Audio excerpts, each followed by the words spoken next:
न जानामि योगं जपं नैव पूजा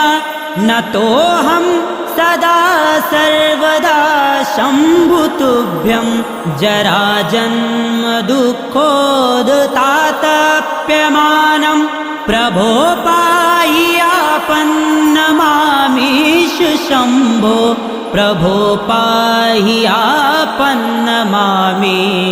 शम्भो नमामि शमीशाननिर्वाणरूपं विभुं व्यापकं ब्रह्मवेदस्वरूपं नमामि शमीशाननिर्वाणरूपं विभुं व्यापकं ब्रह्मवेदस्वरूपं विभुं व्यापकं ब्रह्मवेदस्वरूपम्।